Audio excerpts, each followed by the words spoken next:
करदा ते ओदे तो बाद फ्रेश रहना। एदा राज की है? एदा राज है Arlington fuel stop. Arlington fuel stop 1801 Pioneer street highway exit 208 ते जिथे ਤੁਹਾਨੂੰ free coffee, free fax service, free truck parking, रोटी, ठेका, लॉन्ड्री, शावर ते ट्रकां दा होर भी सामान आसानी नाल मिलेगा। हुणे कॉल करो 360 652 6066 यानी 360652 6066। ये दो लोकेशनां तो सेवावां प्रदान करदे ने। Second location Lost Hill travel centre 14814 Elom street Lost Hills. Phone number 661 797 2354। ਉਹ ਯਾਰ ਕੀ ਸੁਪਨੇ ਦੇਖੇ ਸੀ ਕੈਨੇਡਾ ਆਉਣ ਤੋਂ ਪਹਿਲਾਂ? ਉਹ ਸੁਪਨੇ ਪੂਰੇ ਕਰਨੇ ਆ ਤਾਂ ਡ੍ਰੀਮ ਲਾਈਨਰ ਐਕਸਪ੍ਰੈਸ ਵਾਲਿਆਂ ਨੂੰ ਕਾਲ ਕਰ। जी हाँ, Dreamliner express company Calgary Alberta Canada, जिन्हां नूं साफ सुथरे रिकॉर्ड ते 2 साला तजर्बे वाले ड्राइवर्स दी लोड़ है। इन्हां कोल कैलगरी अल्बर्टा तो कैलिफोर्निया ते एरिजोना दे सिद्धे रन। इन्हां कोल ड्राई ते रीफर लोड भी है। Home return with in 5 days, by weekly ते चंगी तनख्वाह दिंदे आ। और हाँ, सिंगल ते टीम्स दोनां नूं हायर करदे ने। वधेरे जानकारी लई call 403 404 9501 403 404 9501। Dreamliner express company Calgary Alberta Canada. Bathinda ਦੀ ਗ੍ਰੀਨ ਸਿਟੀ ਦੀ ਅਪਾਰ ਸਫਲਤਾ ਤੋਂ ਬਾਅਦ ਹੁਣ ਪੇਸ਼ ਹੈ ਕਨ੍ਹਈਆਸ ਗ੍ਰੀਨ ਸਿਟੀ, ਜਿੱਥੇ ਸਿਕਿਉਰਿਟੀ ਦੇ ਪੁਖਤਾ ਪ੍ਰਬੰਧ, ਖੁੱਲੀਆਂ ਸੜਕਾਂ, ਹਰਾ ਭਰਾ ਵਾਤਾਵਰਣ, ਬਿਜਲੀ ਦੀਆਂ ਅੰਡਰਗਰਾਉਂਡ ਤਾਰਾਂ ਅਤੇ ਖੂਬਸੂਰਤ ਫੁੱਲ ਪੌਦੇ। ਲੈਂਡਸਕੇਪਿੰਗ ਅਤੇ ਨਿਰਮਾਣ ਕਾਰਜ ਚੱਲ ਰਹੇ ਨੇ ਤੇਜ਼ੀ ਨਾਲ। ਇਸ ਤੋਂ ਪਹਿਲਾਂ ਕਿ ਸਾਰੇ ਪਲਾਟ ਬੁੱਕ ਹੋ ਜਾਣ, ਸੰਪਰਕ ਕਰੋ 855600 2064 ਅਤੇ 8556 02071। ट्रकिंग वाले वीरो ध्यान नाल सुनो। ट्रक जिद्दां दा भी चलाउने हो, मैनुअल या ऑटोमैटिक, क्विक ट्रक ल्यूब चेते आही ना रखियो। ट्रक दी बढ़िया सर्विस लई क्विक ट्रक ल्यूब। लो जी तीजी लोकेशन भी खोल दिया, exit 579 from highway 401 in Napanee. आहो जी कोई अपॉइंटमेंट नहीं, drive through facility. Exit 579 from highway 401 in Napanee. Quick Truck Lube, the one stop shop. 5196220660 या quicktrucklube.com। QTL, because we care। Sekho immigration services, California immigration consultant, registered ਅਤੇ bonded immigration assistance ਦੇ ਨਾਲ citizenship, work permit, process service, OCI card, family petition, Indian passport, Indian visa ਅਤੇ notary public ਲਈ संपर्क करो। Sekho immigration services, Gursharan Sekho 22693 Hesperian boulevard, suite 250, Hayward, California. Call 5102009988। So radio Punjab today ਦੇ programme Shamadan ਦੇ ਵਿੱਚ ਤੁਹਾਡਾ ਮੁੜ ਤੋਂ ਸਵਾਗਤ ਹੈ। ਇਸ ਵਕਤ ਤੁਸੀਂ ਰੇਡੀਓ ਪੰਜਾਬ ਟੂਡੇ ਦੇ ਬਠਿੰਡਾ ਸਟੂਡੀਓ ਤੋਂ ਪ੍ਰੋਗਰਾਮ ਸ਼ਮਾਦਾਨ ਦੇ ਜ਼ਰੀਏ ਸਾਡੇ ਨਾਲ ਜੁੜੇ ਹੋਏ ਹੋ। ਜੇਕਰ ਤੁਸੀਂ ਟਰੱਕਰ ਹੋ ਅਤੇ ਲੌਂਗ ਹਾਲ ਨਹੀਂ ਜਾਣਾ ਚਾਹੁੰਦੇ, ਬੱਚਿਆਂ ਨਾਲ ਵੱਧ ਸਮਾਂ ਬਤੀਤ ਕਰਨਾ ਚਾਹੁੰਦੇ ਹੋ ਅਤੇ ਲੋਕਲ ਜੋਬ ਭਾਲਦੇ ਹੋ, ਤਾਂ ਫਿਰ ਵਾਸ਼ਿੰਗਟਨ ਫਰੇਟ ਸਰਵਿਸ ਸੈਟਲ ਦੇ ਗੁਰਵਿੰਦਰ ਸਿੰਘ ਧਾਲੀਵਾਲ ਹੋਰਾਂ ਨਾਲ ਸੰਪਰਕ ਕਰ ਲਓ। ਇਹ ਤੁਹਾਨੂੰ ਲੋਕਲ ਜੋਬ ਦਿੰਦੇ ਆ। ਓਨਰ ਆਪਰੇਟਰ ਅਤੇ ਡਰਾਈਵਰਸ ਹਾਇਰ ਕਰ ਰਹੇ ਨੇ। 2063544060 ਜਾਂ ਜਗਦੇਵ ਸੰਧੂ ਨਾਲ 2532666924 'ਤੇ ਕਾਲ ਕਰ ਸਕਦੇ ਹੋ। ਟਰਾਂਸ ਕੈਨੇਡਾ ਚੱਲ ਰਹੇ ਹੋ ਅਤੇ ਰਾਹ ਦੇ ਵਿੱਚ ਕੋਈ ਤਕਲੀਫ ਆ ਗਈ ਹੈ ਤਾਂ call truck and trailer 82 Rennum drive farmers road Winnipeg. ਇੱਥੋਂ ਤੁਸੀਂ ਆਪਣੇ ਸੈਮੀ ਅਤੇ ਟ੍ਰੇਲਰ ਦਾ ਸਾਰਾ ਕੰਮ ਕਰਵਾ ਸਕਦੇ ਹੋ। DOT ਸੇਫਟੀ ਵੀ ਕਰਵਾ ਸਕਦੇ ਹੋ। ਇੱਥੇ ਤੁਹਾਨੂੰ ਪਾਰਕਿੰਗ ਮਿਲੇਗੀ, ਕੋਈ ਟਰੱਕ ਲਿਊਬ ਵੀ ਮਿਲੇਗਾ ਅਤੇ ਵਾਸ਼ ਵੀ ਮਿਲੇਗਾ। ਟੇਲਰ ਸਾਹਿਬ ਸਤਿ ਸ਼੍ਰੀ ਅਕਾਲ ਜੀ। ਸਤਿ ਸ੍ਰੀ ਅਕਾਲ ਜੀ।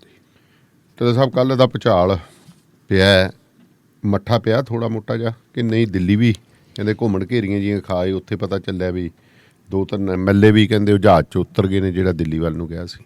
ਟਾਂਗੇ 'ਚ ਉਤਰ ਗਈ। ਟਾਂਗੇ 'ਚ? ਅੱਛਾ, ਜਹਾਜ਼ 'ਚੋਂ ਨਹੀਂ। ਜਹਾਜ਼ ਤਾਂ ਚੜ੍ਹਦਾ ਨਾ। ਹਾਂਜੀ ਹਾਂਜੀ। ਅਸਲ ਦੇ ਵਿੱਚ ਇੱਕ ਪੰਜਾਬੀ ਦੀ ਕਹਾਵਤ ਹੈ, ਵੇਲੇ ਦੀ ਨਮਾਜ਼ ਤੇ ਕਵੇਲੇ ਦੀਆਂ ਟੱਕਰਾਂ। ਬਿਲਕੁਲ ਸਹੀ। ਜਿਹੜੀ ਕੱਲ੍ਹ ਬਗਾਵਤ ਕੀਤੀ ਹੈ ਕਾਂਗਰਸ ਪਾਰਟੀ ਦੇ 4 ਵਜ਼ੀਰਾਂ ਨੇ, MLA ਦੀ ਮੈਂ ਬਗਾਵਤ ਨਹੀਂ ਸਮਝਦਾ ਜੀ, ਕਿਉਂਕਿ MLA ਦੇ ਉੱਤੇ ਪ੍ਰਭਾਵ ਕੁਝ ਹੋਰ ਹੁੰਦਾ। ਉਹ ਪ੍ਰਭਾਵ ਇਸ ਕਰਕੇ ਕਿ ਜਦੋਂ ਕੈਪਟਨ ਅਮਰਿੰਦਰ ਸਿੰਘ ਨੇ ਕੀਤਾ ਸੀ ਵਿਰੋਧ ਜੀ ਕਿ ਨਵਜੋਤ ਸਿੱਧੂ ਨੂੰ ਪ੍ਰਧਾਨ ਨਹੀਂ ਬਣਾਉਣਾ, ਉਹਨੇ ਵਿਰੋਧ ਪਹਿਲਾਂ ਜਨਤਕ ਤੌਰ 'ਤੇ ਕੀਤਾ, ਫਿਰ ਸੋਨੀਆ ਗਾਂਧੀ ਨੂੰ ਜਾ ਕੇ ਕਹਿ ਦਿੱਤਾ। ਇਹਦੇ ਬਾਵਜੂਦ ਵੀ ਉਹਨੂੰ ਬਣਾ ਦਿੱਤਾ। ਅਤੇ ਬਣਾਉਣ ਤੋਂ ਬਾਅਦ ਜਿਸ ਦਿਨ ਉਸਨੇ ਟੇਕ ਓਵਰ ਕੀਤਾ, ਟੇਕ ਓਵਰ ਕਰਨ ਵੇਲੇ ਜਿਹੜਾ ਉਹਦਾ ਬਿਹੇਵੀਅਰ ਸੀ ਨਵਜੋਤ ਸਿੰਘ ਸਿੱਧੂ ਦਾ ਕੈਪਟਨ ਅਮਰਿੰਦਰ ਸਿੰਘ ਦੇ ਖਿਲਾਫ, ਉਹਦੇ ਪ੍ਰਤੀ ਸਾਰਿਆਂ ਦੇ ਪੈਰੀਂ ਹੱਥ ਲਾਤੇ, ਲਾਲ ਸਿੰਘ ਦੇ ਗੋਡੀ ਹੱਥ ਲਾਤੇ, ਰਜਿੰਦਰ ਕੌਰ ਭੱਠਲ ਦੇ ਲਾਤੇ, ਅਤੇ ਕੈਪਟਨ ਅਮਰਿੰਦਰ ਸਿੰਘ ਵੱਲ ਝਾਕਿਆ ਨਹੀਂ। ਜਿਹੜੀ ਬਾਡੀ ਲੈਂਗੁਏਜ ਸੀ, ਜਿਹੜੀ ਉਹਦੀ ਬੋਲ ਬਾਣੀ ਸੀ, ਉਹ ਆਪਣੀ ਥਾਂ ਤੇ ਸੀ। ਉਹ ਇੱਕ ਸਾਈਕੋਲੋਜੀਕਲ ਪ੍ਰਭਾਵ ਪਾਉਣਾ ਹੁੰਦਾ ਹੈ। ਉਹ ਇਹ ਸਾਈਕੋਲੋਜੀਕਲ ਪ੍ਰਭਾਵ ਵਿਧਾਇਕਾਂ ਤੇ ਪਾਉਣ ਵਿੱਚ ਸਫਲ ਹੋ ਗਿਆ ਨਵਜੋਤ ਸਿੰਘ ਸਿੱਧੂ ਕਿ ਮੈਂ ਬਹੁਤ ਵੱਡੀ ਸ਼ੈ ਹਾਂ, ਮੇਰੀ ਸਿੱਧੀ ਹੈ ਹਾਈ ਕਮਾਂਡ ਨਾਲ, ਤੇ ਕੈਪਟਨ ਅਮਰਿੰਦਰ ਸਿੰਘ ਬੀਤੇ ਦਾ ਸਮਾਂ ਹੋ ਗਿਆ। ਇਹਨੂੰ ਕੋਈ ਨਹੀਂ ਪੁੱਛਦਾ, ਇੱਥੇ ਉਹ ਹੋਊਗਾ ਜੋ ਮੈਂ ਚੱਲੂਗਾ। ਤੇ ਫਿਰ ਤੁਸੀਂ ਦੇਖੋ ਜਦੋਂ ਦਰਬਾਰ ਸਾਹਿਬ 'ਚ ਮੱਥਾ ਟੇਕਣ ਵਾਸਤੇ ਗਿਆ ਸੀ, ਬੱਸ ਭਰ ਕੇ ਗਈ ਹੈ, ਬੱਸ ਭਰ ਕੇ ਗਈ ਸੀ, ਤੇ ਕਿਵੇਂ ਸਵਾਰੀਆਂ ਬਾਹਰ ਲਮਕਦੀਆਂ ਸੀ ਤੇ ਸਿਲਸਿਲਾ ਆਪਾਂ ਉਦੋਂ ਹੀ ਗੱਲ ਕਹਿ ਦਿੱਤੀ ਸੀ ਕਿ ਸਵਾਰੀਆਂ ਇੱਕ ਲੱਲੀਆਂ ਸਵਾਰੀਆਂ ਖਰਾਬ ਕਰ ਰਹੀਆਂ। ਖੈਰ, ਜਿਹੜੇ MLA ਗਏ ਹੈ ਕੱਲ ਤ੍ਰਿਪਤ ਰਜਿੰਦਰ ਸਿੰਘ ਬਾਜਵੇ ਦੀ ਕੋਠੀ ਦੇ ਵਿੱਚ, ਉਹ ਕਹਿੰਦੇ ਜੀ 30 ਗਏ ਹੈ। ਮੈਂ ਆਪਣੇ ਸੋਰਸਿਸ ਤੋਂ ਪਤਾ ਲੱਗਾ ਟੋਟਲ 28 ਸੀ, ਕੋਈ 27 ਕਹਿੰਦਾ, 24 MLA ਸੀ, 4 ਵਜ਼ੀਰ ਸੀ, ਟੋਟਲ 28 ਸੀ। ਔਰ 28 ਦੇ ਵਿੱਚੋਂ 6 ਅੱਜ ਰਾਤ ਹੀ ਨਿਕਲ ਗਏ ਸੀ। 6 ਜਿਹੜੇ ਰਾਤ ਨਿਕਲੇ ਹੈ, ਉਹਨਾਂ 6 ਦੇ ਵਿੱਚੋਂ ਤੁਸੀਂ ਦੇਖੋ ਬੰਦੇ ਕੌਣ ਹੈ ਜੀ। ਉਹਨਾਂ ਦੇ ਵਿੱਚ ਜਿਹੜਾ ਨੰਬਰ 1 ਦੇ ਉੱਤੇ ਰਾਜਾ ਵੜਿੰਗ ਹੈ। ਰਾਜਾ ਵੜਿੰਗ ਨੂੰ ਸਧਾਰਨ MLA ਨਾ ਸਮਝੋ। ਰਾਜਾ ਵੜਿੰਗ ਮਾਲਵੇ ਦੀ ਨਹੀਂ, ਮੈਂ ਰਾਜਾ ਵੜਿੰਗ ਨੂੰ ਬਚਪਨ ਤੋਂ ਜਾਣਦਾ। ਜਦੋਂ ਇਹਨੇ ਰਾਜਨੀਤੀ ਦੇ ਵਿੱਚ ਪੈਰ ਪਾਇਆ, ਉਹ ਤੋਂ ਬਾਅਦ ਇਹ ਬੰਦਾ ਯੂਥ ਕਾਂਗਰਸ ਦਾ ਅਹੁਦੇਦਾਰ ਬਣ ਗਿਆ ਪੰਜਾਬ ਦਾ। ਇਹਦੀ ਕੁਆਲਿਟੀ ਦੇਖੀ ਤੇ ਰਾਹੁਲ ਗਾਂਧੀ ਨੇ ਇਹਨੂੰ ਚੁੱਕਿਆ, ਇਹਨੂੰ ਆਲ ਇੰਡੀਆ ਯੂਥ ਕਾਂਗਰਸ ਦਾ ਪ੍ਰੈਜ਼ੀਡੈਂਟ ਬਣਾਤਾ ਜੀ। 2 ਵਾਰੀ ਗਿੱਦੜਬਾਹਾ ਸੀਟ ਤੋਂ ਜਿੱਤਣਾ ਖਾਲਾ ਜੀ ਦਾ ਵਾੜਾ ਨਹੀਂ। ਔਰ ਇਸ ਬੰਦੇ ਨੂੰ ਦਿੱਲੀ ਦੀ ਨਬਜ਼ ਦਾ ਪਤਾ ਹੈ। ਆਲ ਇੰਡੀਆ ਦਾ ਪ੍ਰਧਾਨ ਰਹਿ ਗਿਆ, ਦਿੱਲੀ ਦਾ ਪ੍ਰਧਾਨ ਹੋ ਗਈ। ਉਹ ਤਾਂ ਫਿਰ ਗੱਲ ਉਹੀ ਹੋ ਗਿਆ ਨਾ। ਆਪ ਤਾਂ ਇੱਕ ਹਿਸਾਬ ਲਾ ਲਓ ਵੀ ਭਾਵੇਂ ਜੋ ਮਰਜ਼ੀ ਕਰੋ, ਡਰਾਈਵਰ ਤਾਂ ਰਿਹਾ ਨਾ।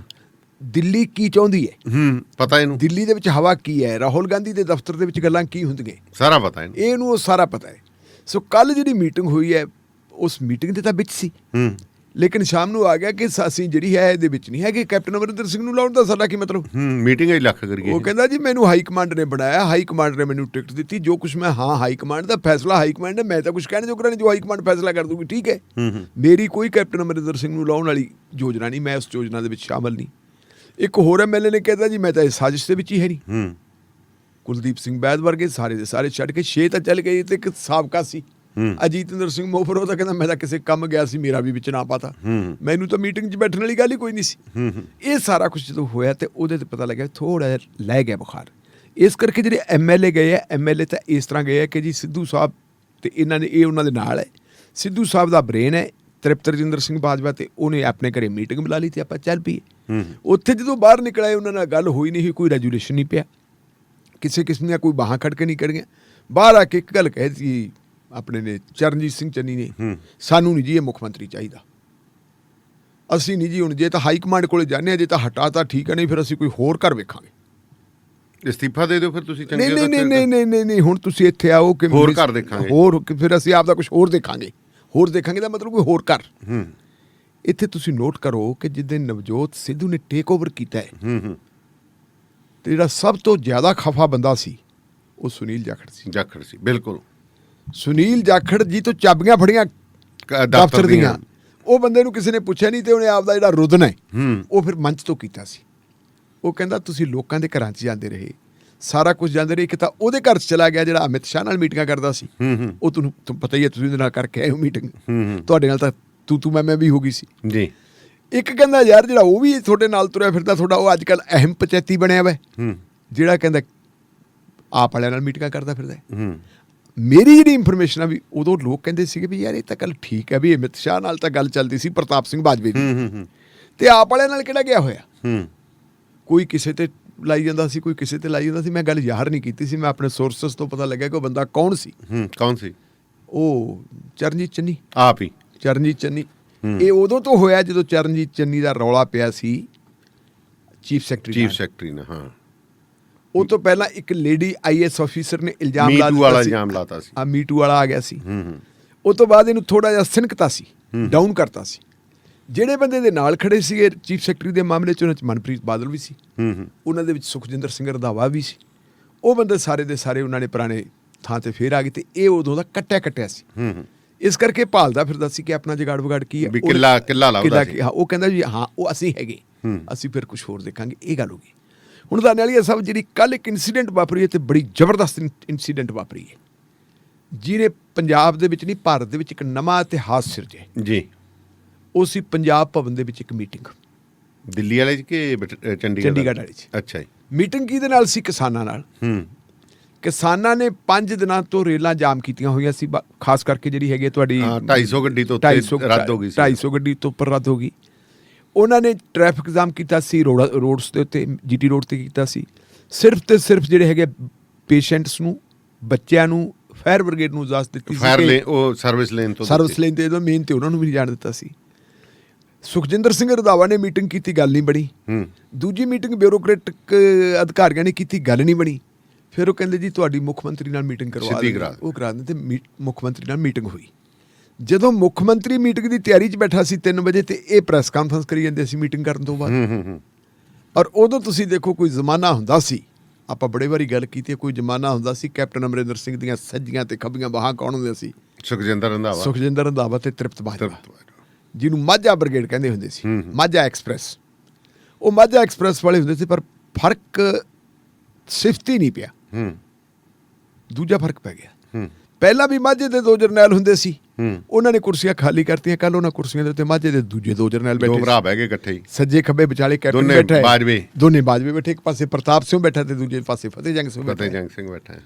ਜਦੋਂ ਸਾਰੀ ਗੱਲਬਾਤ ਹੋਈ, ਗੱਲਾਂ ਬਾਤਾਂ ਹੋਣ ਲੱਗ ਗਈਆਂ, ਉਹ 'ਚ ਗੁਰਜੀਤ ਸਿੰਘ ਰਾਣਾ, ਉਹ ਵੀ ਵਾਪਸ ਆ ਗਿਆ। ਦੇਖੋ ਦੁਆਬੇ ਚੋਂ ਗੁਰਜੀਤ ਸਿੰਘ ਰਾਣਾ ਕਹਿੰਦਾ ਤਾਂ ਉਹਦਾ ਮੈਂ ਅੱਜ ਦੀ ਇੰਟਰਵਿਊ ਸੁਣੀ, ਆਪਣੇ ਭਤੀਜੇ ਨੇ ਇੰਟਰਵਿਊ ਕੀਤੀ ਹੈ, ਆਪਣੇ ਸਰਬਜੀਤ ਸਿੰਘ ਧਾਲੀਵਾਲ ਹੈ ਜੀ, ਬੜੇ ਵੱਡੇ ਨਾਮਵਰ ਪੱਤਰਕਾਰ, ਅੰਗਰੇਜ਼ੀ ਟ੍ਰਿਬਿਊਨ ਦੇ ਬਿਊਰੋ ਚੀਫ ਰਹੇ ਹੈ।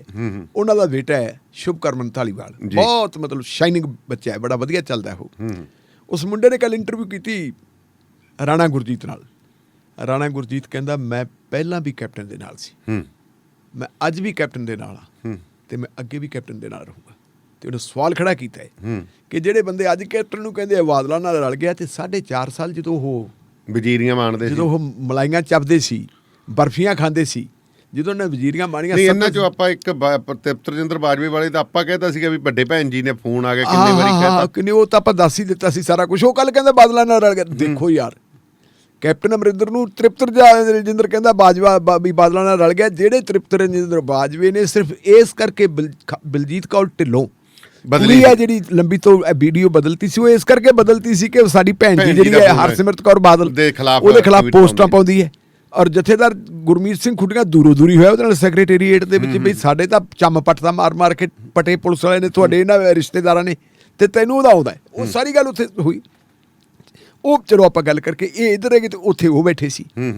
ਉੱਥੇ ਫਿਰ ਜਦੋਂ ਗੱਲ ਹੋਈ ਵੀ ਆ ਲਓ ਜੀ ਕਰੋ ਜੀ, ਆ ਕੀ ਕਿਸਾਨਾਂ ਦੇ ਨਹੀਂ ਜੀ, ਥੋੜਾ ਹੈ ਜੀ, ਫਲਾਨਾ ਜੀ, 10 ਜੀ, 15 ਜੀ, 20 ਜੀ ਕਰਦਿਆਂ ਕਰਾਉਂਦਿਆਂ।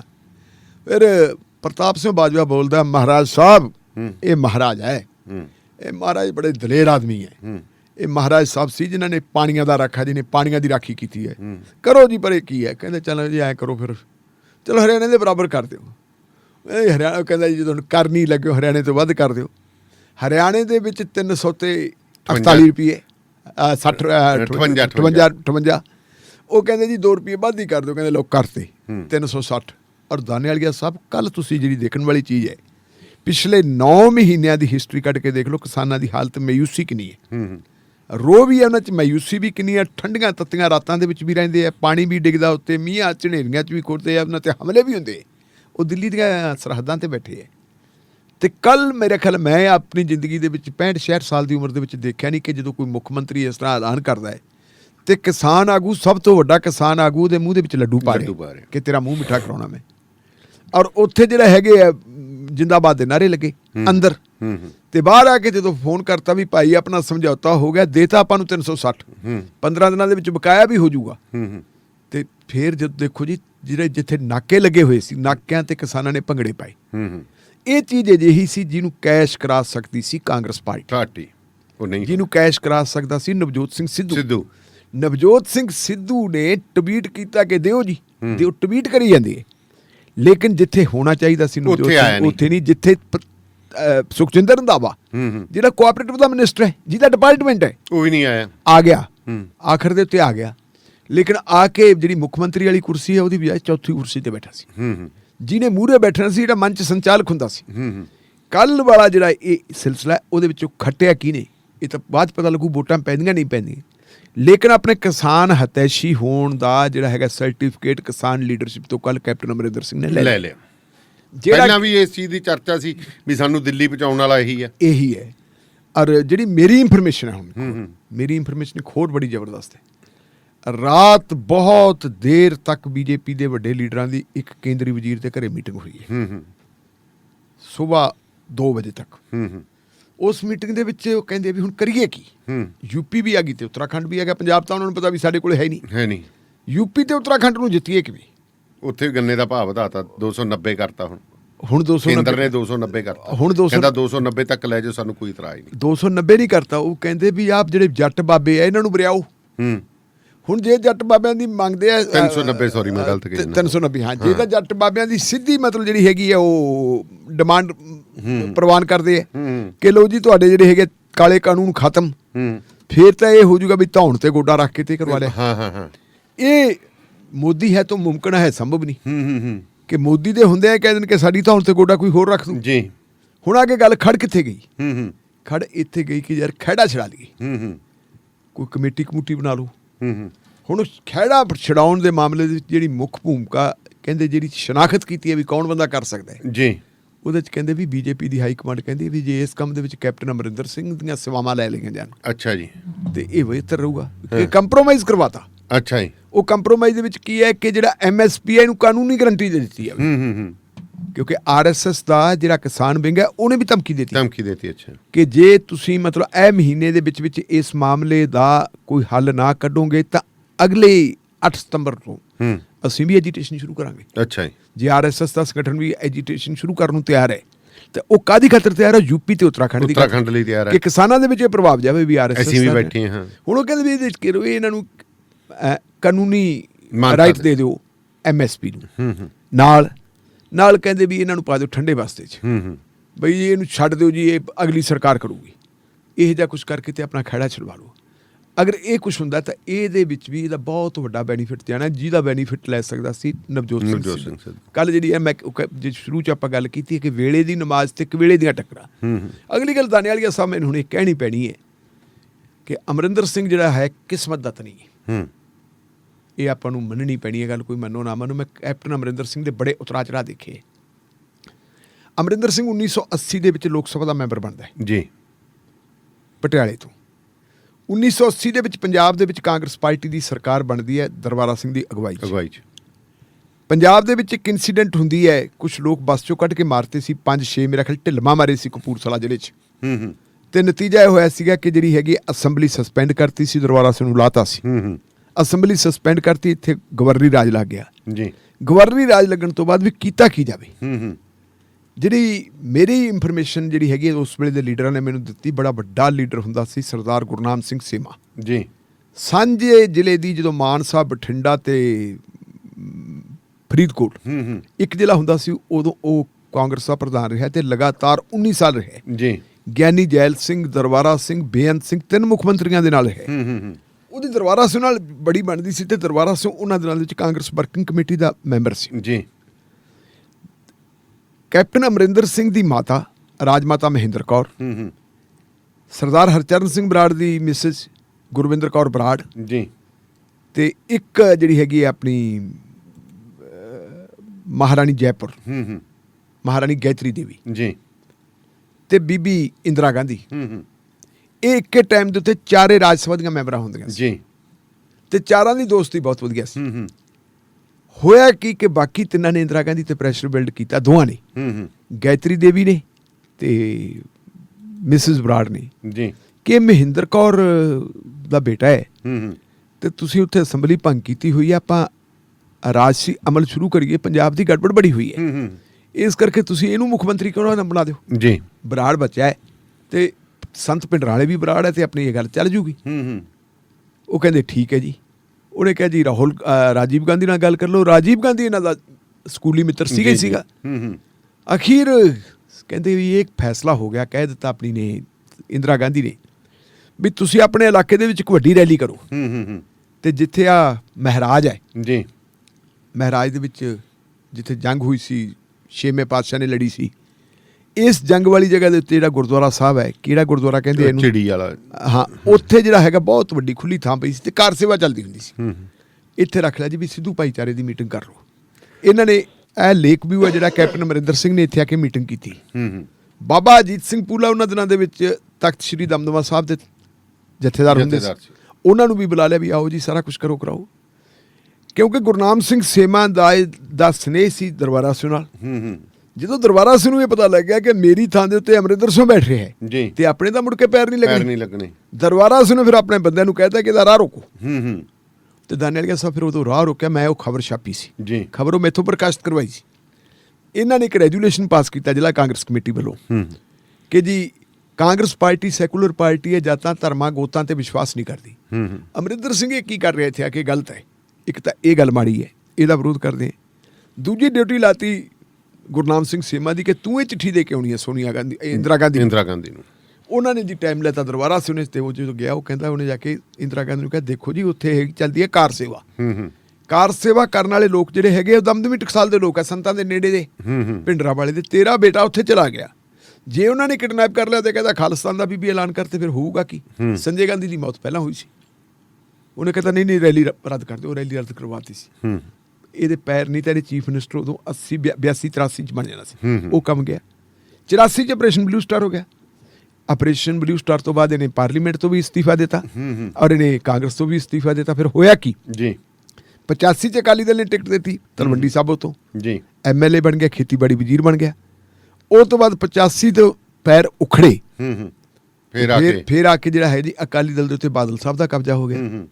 ਬਾਦਲ ਸਾਹਿਬ ਨੇ ਫਿਰ ਕਿਹਾ ਵੀ ਅਮਰਿੰਦਰ ਸਿੰਘ ਬੋਲ ਤੂੰ ਕਿੱਥੋਂ ਲੜਨਾ ਹੈ।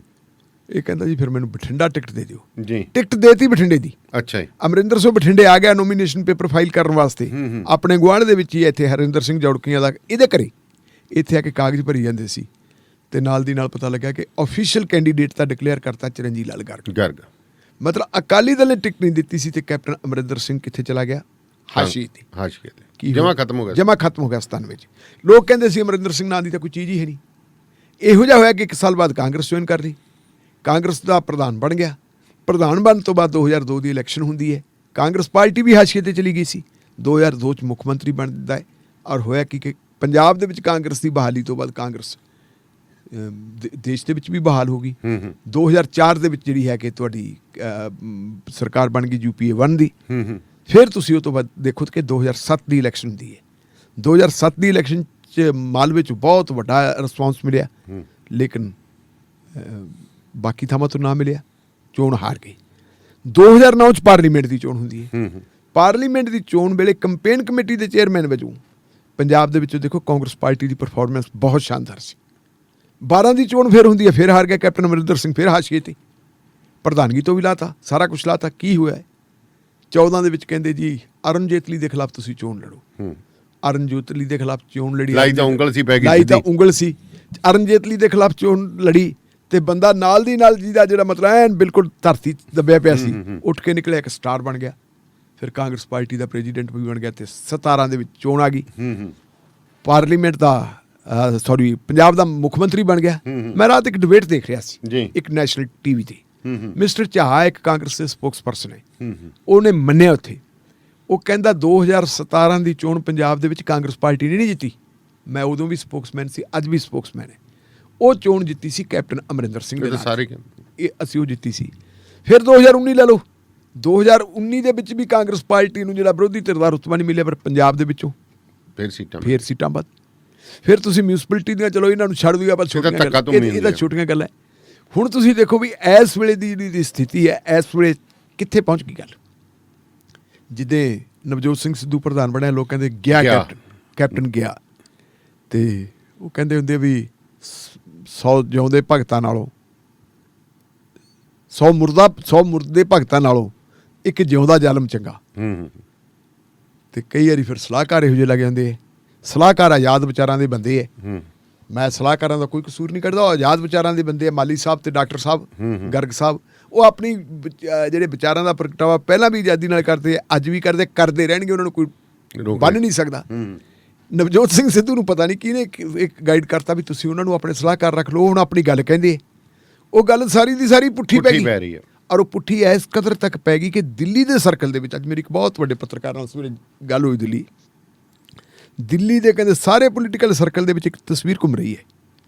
1999 ਦਾ ਪੈਗਾਮ ਮੈਗਜ਼ੀਨ ਹੈ ਜਿਹੜਾ, ਉਹਦੇ ਜਿਹੜਾ ਟਾਈਟਲ ਦੇ ਉੱਤੇ ਜਿਹੜਾ ਕਵਰ ਫੋਟੋ ਹੈ, ਇੰਦਰਾ ਗਾਂਧੀ ਖੜੀ ਹੈ, ਉਹਦੇ ਹੱਥ ਦੇ ਵਿੱਚ ਇੱਕ ਬੰਦੂਕ ਹੈ, ਬੰਦੂਕ ਦੇ ਮੂਹਰਲੇ ਪਾਸੇ ਜਿੱਥੇ ਸੰਗੀਨ ਹੁੰਦੀ ਹੈ ਇੱਕ ਖੋਪੜੀ ਟੰਗੀ ਹੋਈ ਹੈ, ਥੱਲੇ ਜਿੱਥੇ ਖੜੀ ਹੈ ਉੱਥੇ ਖੋਪੜੀਆਂ ਖੋਪੜੀਆਂ ਦੇ ਉੱਤੇ ਖੜੀ ਹੈ ਤੇ ਬੰਦੂਕ ਖੋਪੜੀ ਵਾਲੀ ਹੈ, ਤੇ ਉਹਦੇ ਤੇ ਇੱਕ ਟੂਕ ਵੀ ਲਿਖੀ ਹੈ, ਟੂਕ ਵੀ ਉਹਦੇ ਖਿਲਾਫ ਜਾਂਦੀ ਹੈ। ਉਹ ਪਤਾ ਨਹੀਂ ਕਿਹਨੇ ਰੀਟਵੀਟ ਕਰਤੀ ਤੇ ਹੁਣ ਫਿਰ ਆ ਗਈ।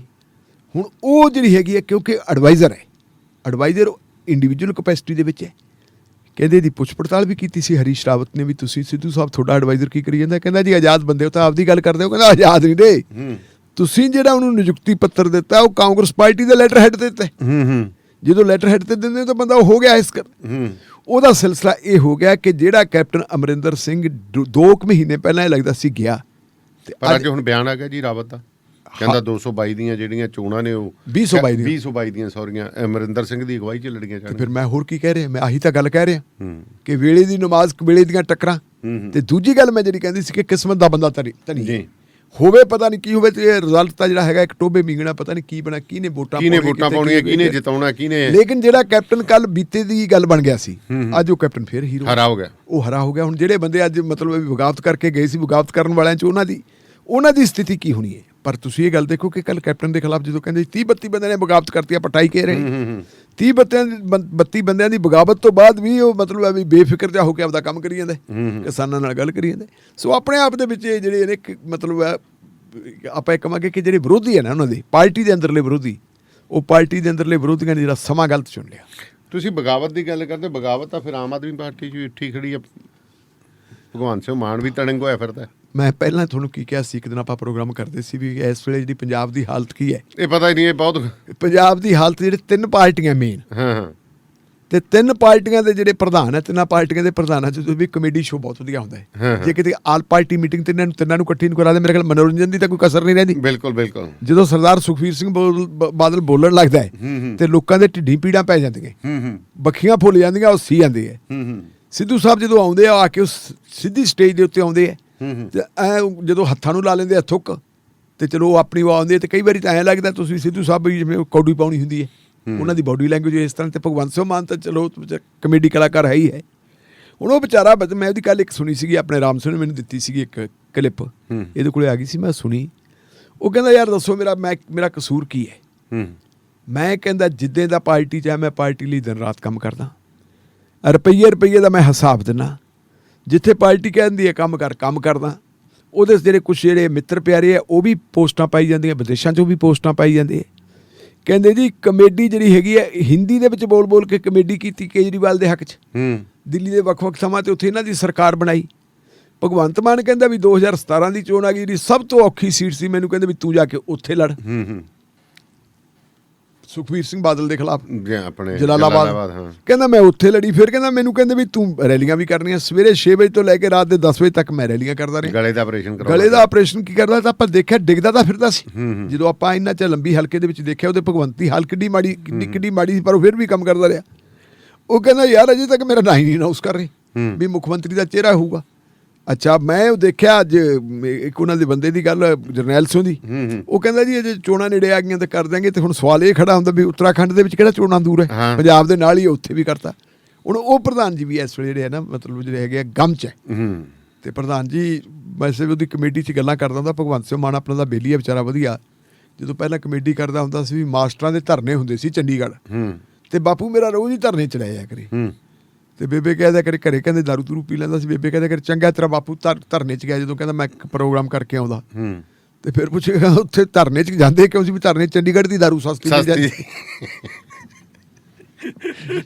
ਹੁਣ ਉਹ ਸ਼ਰੇਆਮ ਇਹ ਵੀ ਨਹੀਂ ਕਹਿ ਸਕਦਾ ਵੀ ਆਪਾਂ ਕੰਮ ਗਲਤ ਕਰਦੇ ਹਾਂ ਘਰੇ ਬੈਠੇ, ਕਿਉਂਕਿ ਕੇਜਰੀਵਾਲ ਨੇ ਪਤੰਦਰ ਨੇ ਆ ਕੇ ਬੇਬੇ ਦੀ ਸਹੁੰ ਪਵਾਤੀ ਸੀ, ਵੀ ਕਹੇ ਮੈਂ ਦਾਰੂ ਨਹੀਂ ਪੀਂਦਾ। ਹੁਣ ਕਰੇ ਤਾਂ ਵਿਚਾਰਾ ਕਰੇ ਕੀ, ਪ੍ਰਧਾਨ ਜੀ ਰੁੱਸੇ ਬੈਠੇ। ਚਲੋ, ਤੇ ਉਧਰ ਜੀ ਉਧਵ ਠਾਕਰੇ ਨੇ ਵੀ ਕਹਿੰਦੇ ਬਾਹਾਂ ਬੰਨ੍ਹ ਲਈਆਂ ਕੇਂਦਰੀ ਵਜ਼ੀਰ ਦੀਆਂ। ਵੈਸੇ ਗੱਲ ਇਹ ਆ ਵੀ ਉਹਨੂੰ ਦਾਦ ਦੇਣੀ ਬਣਦੀ ਹੈ ਵੀ ਯਾਰ ਭਾਰਤ ਦੇ ਮੁੱਖ ਮੰਤਰੀਆਂ ਦੇ ਵਿੱਚ ਕੋਈ ਅਜਿਹਾ ਮੁੱਖ ਮੰਤਰੀ ਤਾਂ ਹੈ ਜਿਹਨੇ ਕੇਂਦਰੀ ਮੰਤਰੀ ਦੀਆਂ ਬਾਹਾਂ ਪਛਾਣ ਕਰਕੇ ਬੰਨ੍ਹ ਲਈਆਂ ਜੀ। ਕੇਂਦਰੀ ਮੰਤਰੀ ਦਾ ਨਾਂ ਨਰਾਇਣ ਰਾਣੀ।